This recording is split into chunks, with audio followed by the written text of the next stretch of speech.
अख्तर साहब, ये जो बेग साहब बात कर रहे हैं कि डील वाज ऑलमोस्ट डन और वीडियो बयान देने पे मामला फंस गया, अगर ये हो जाता या हो जाए तो फिर ये शहबाज सरकार का क्या बनेगा? देखें, फिर तो इसका मतलब है कि खान साहब जेल में बैठे हुए डील नहीं ले रहे। मसला ये है कि बातचीत पहले भी वो ये कहते थे कि हम इस्टेब्लिशमेंट से करेंगे, एक उनका मौक़िफ़ है, अब हम उससे इख्तलाफ कर सकते हैं, लेकिन अभी भी जो बातचीत हो रही है वो रऊफ हसन साहब ने भी, जिस तरह अभी बेग साहब भी फरमा रहे थे, बिल्कुल रऊफ हसन साहब ने भी मेरे साथ बात करते हुए कंफर्म किया कि 24 तारीख को भी हमसे इस्टेब्लिशमेंट ने राब्ता किया और हमें कुछ पैगामात भिजवाए और उसके बाद भी राब्ता खत्म नहीं हुआ। तो राब्ते तो हैं। अब जहां पे हमें कहीं लचक नजर आ रही है तो खान साहब के रवैये में तो हमें कोई लचक नजर नहीं आ रही।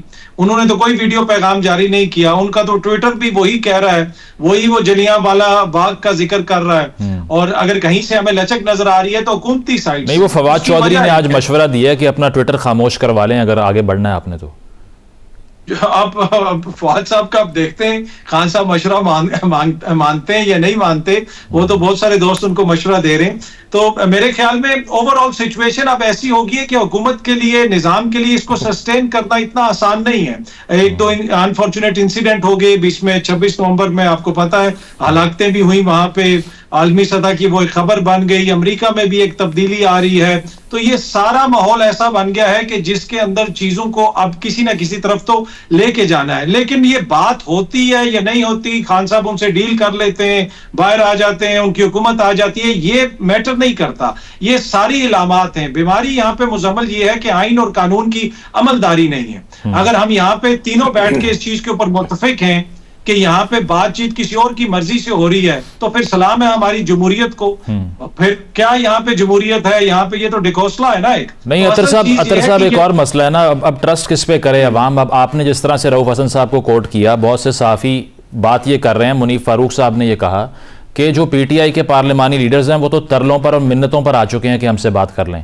एक तरफ आप जिनको कोट कर रहे हैं वो कह रहे हैं हमसे राब्ता किया जा रहा है। ये तो एब्सोल्यूट कन्फ्यूजन है, कौन किससे बात करना चाह रहा है मालूम ही नहीं है किसी को। जी बिल्कुल ठीक है, बिल्कुल मुख्तलिफ, इसमें कोई दो राय नहीं है कि मुख्तलिफ किस्म की बातें हैं, पर जो कुछ रियलिटी है वो तो हमारे सामने है। रियलिटी क्या, इमरान खान के बयानात में कोई नरमी आई? इमरान खान के ट्विटर में कोई नरमी आई? क्या उन्होंने जिनको ब्लेम करते थे उसमें कोई नरमी आई? मैं कहता हूं ये बहस ही नहीं है।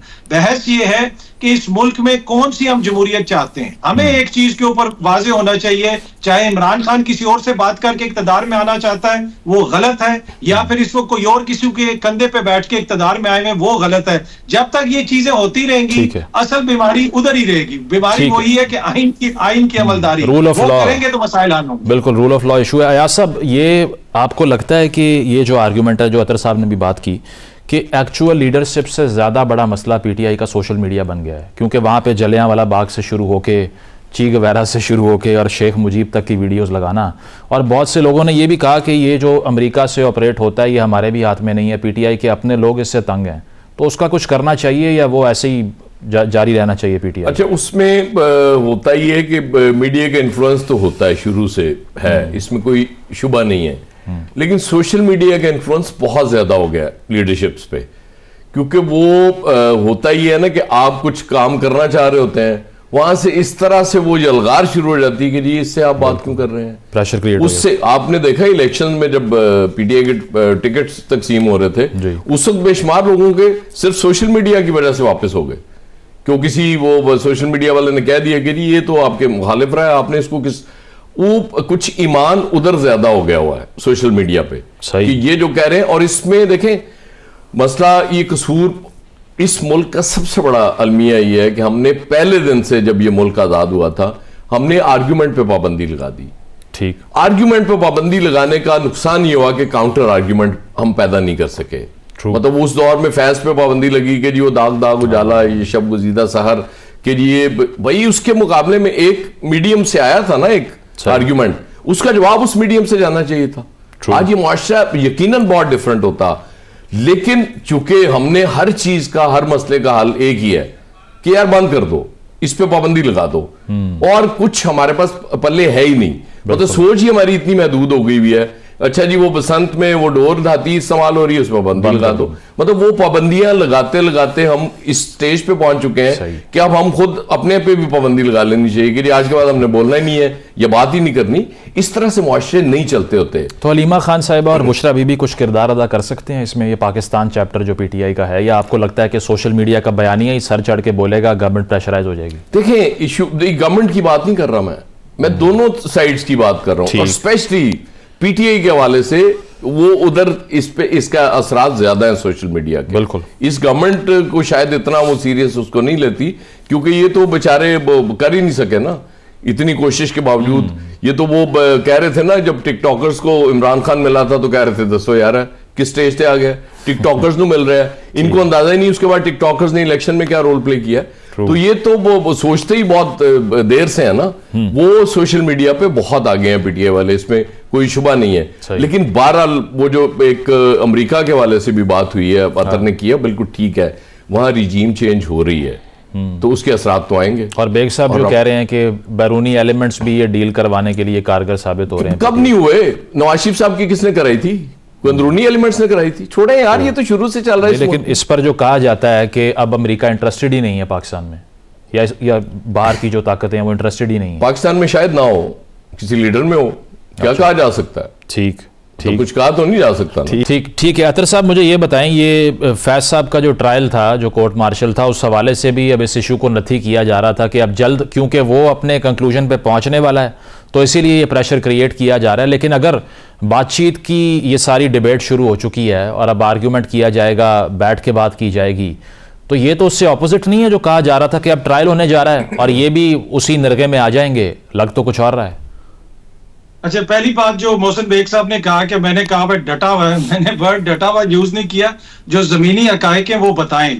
बहुत सारे यहाँ पे जो अकले कुल हैं वो दानिश्वर कहते थे एक हफ्ता जेल में नहीं गुजारेगा, ये तो कोकेन पीता है, ये तो नशा करता है, ये तो महीने में चीखे मारेगा। वो पूरी कौम ने देख लिया कि क्या हुआ। इस वजह से जो हकायक के करीब चीजें हैं जो सामने नजर आ रहा है वो सबको नजर आ रहा है। मैं, आप या कोई और मौजूद शख्सियत अकले कुल तो नहीं है। अगर अवाम का इज्तिमाई शऊर किसी को वोट दे रहा है तो क्या वो सारे जो है बेशऊर हैं और हम अकले कुल हैं? नहीं। जमहूरियत में आप इज्तिमाई शऊर के ऊपर इन्हिसार करते हैं। इज्तिमाई शऊर जो फैसला करता है उसको आपको मानना पड़ता है। वक्त के साथ वो रेक्टिफाई भी हो जाता है, वक्त के साथ पता भी चल जाता है वो दुरुस्त था या फिर वो गलत था। दूसरी बात यह है कि इन्होंने ये भी कहा कि मैं उससे कभी मिला नहीं। जब कोई इख्तिदार में होता है मुझे शौक नहीं है कि मैं इख्तिदार के ऐवानों में घुसूं। हाँ, बहुत दफा उससे मिला हूं जब उसको उतार दिया गया था। कभी भी वज़ीर आज़म हाउस नहीं गया, सिर्फ उस दिन गया था जिस दिन उसकी हुकूमत खत्म होने वाली थी। तो ये एक छोटा सा फर्क नहीं। वो बेग साहब कह रहे हैं अडियाला जाकर भी मिलना है ताकि पता चल जाए खड़े हैं कि नहीं खड़े। नहीं, वो मुझे क्या जरूरत है? जो यहाँ पे बड़े बड़े दावे कर रहे थे कि एक हफ्ता मुझे भी टाइम दीजिएगा। बेग साहब मैं आता हूँ आपकी तरफ। ये भी एक महीना और जेल में रहने वाली बात भी एक्सप्लेन कर देता हूँ, और अल्लाह की कसम मैं इनको साथ लेके जाऊंगा और मैं दिखा दूंगा कि ये कैसे रह रहा है। अच्छा। जेल वो चॉइस से नहीं रह रहा, मजबूरी से रह रहा है।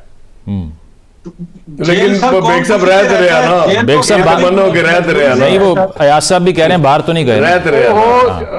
मेरे कायद की तरह गया तो नहीं ना, रह रहे ने उथे 7,500 बंदा रह रहे हैं, वो अपनी चॉइस ना रह रहे हैं। अतर साहब कंप्लीट कर लीजिए आप। जी जी, आप अपना क्वेश्चन दोहरा दीजिएगा, मैं आपके क्वेश्चन मैं वो एक तो ये जो था बयानिया उसकी तो बात आपने कर ली, लेकिन जो फैज साहब के ट्रायल की बात हो रही थी, अब कहा यह जा रहा था कि अब बातचीत के दरवाजे बंद होने हैं, यहां तो दरवाजे खुलते दिखाई दे रहे हैं। एग्जैक्टली वही मैंने कहा ना, बहुत सारी इंफॉर्मेशन है, बहुत सारी कंफ्यूजन है, बहुत सारी चीजें जिससे पता ये चलता है कि ऑब्वियसली दबाव हर तरफ को महसूस किया जा रहा है। अगर तहरीक इंसाफ को आप देख लें, उनकी भी लीडरशिप आपको कहीं रूपोश नजर आती है, कहीं पे उनमें इख्तलाफ नजर आता है, जमात के बहुत सारे मसाइल हैं। दूसरी तरफ आप देख लें कि पाकिस्तान की दो बड़ी सियासी जमातें हुकूमत में हैं और इस्टेब्लिशमेंट उनके पीछे खड़ी है, जिस तरह हमने माजी में शायद ही उसकी कोई नजीर मिलती हो, पर उसके बावजूद वो इस्तेहकाम नहीं ला सक रहे। तो ये मसला है कि दोनों तरफ ये मसाइल हैं। जहां तक जनरल फैज साहब के केस का ताल्लुक है उसको भी खान साहब से जोड़ा जाता है। मैंने पहले भी एक दफा अर्ज किया था कि इस सिस्टम के अंदर देखें, जरदारी साहब हो, बीबी हो, मियां साहब हो, हर किसी ने इस सिस्टम के अंदर नाइंसाफियां जो है वो एक्सपीरियंस की हैं। हर किसी के साथ यहाँ पे ज्यादतियां हुई हैं, लेकिन हमने अपनी हालिया तारीख में किसी लीडर को पाकिस्तान के अंदर 1.5 साल जेल में रहते हुए सिस्टम को ऐसे चैलेंज करते हुए नहीं देखा, और फिर उसकी वजह से बहुत सारे मसाइल हो रहे हैं। और फिर आप देख रहे हैं कि अब जनरल फैज का जो केस है उसको भी खान साहब से जोड़ा जा रहा है, लेकिन जो लास्ट टाइम ISPR ने कहा, हालांकि खान साहब ने कहा था कि नेशनल एसेट है वो, असासा है कौम का, फिर भी जी वो तो खान साहब के हवाले से दूसरे दोस्त भी कहते थे कि ये कौमी असासा है, तो फिर उन्होंने उनके साथ क्या किया, ये सारे ही एक दूसरे को हर मौके के ऊपर असासा करार देते हैं। तो यहाँ पे मसला ये है कि जब तक हम इस मुल्क में आइन कानून और इस मुल्क की आवाम को असासा नहीं मानेंगे तो इसी तरह के असासे हमें मिलते रहेंगे, कभी एक साइड से कभी दूसरी साइड से। ठीक है अयाज साहब, एक और सरदर्द हुकूमत के लिए मौलाना फजलुर रहमान साहब का धरना हो जाएगा, आपको लगता है, या मना लेंगे उनको? मौलाना को तो मना लेंगे। मौलाना अच्छे आदमी है, वो एक हद से आगे नहीं जाया करते कभी भी, बड़े समझदार आदमी है। आपने देखा बीच में एक दफा डिफेंसिव हो गए थे वो, जब हाफिज ताहिर अशरफी ने वज़रा के साथ मिलके की थी, उसके बाद फिर उन्होंने ताकत पकड़ी मुफ्ती मुनीब और उनको तकी उस्मानी साहब को साथ बिठा के, लेकिन स्टिल वो उनसे मामलात इनके हो जाए। जरदारी साहब से इतनी दूरियां कैसे हो गई? इतनी कुर्बत थी पहले तो।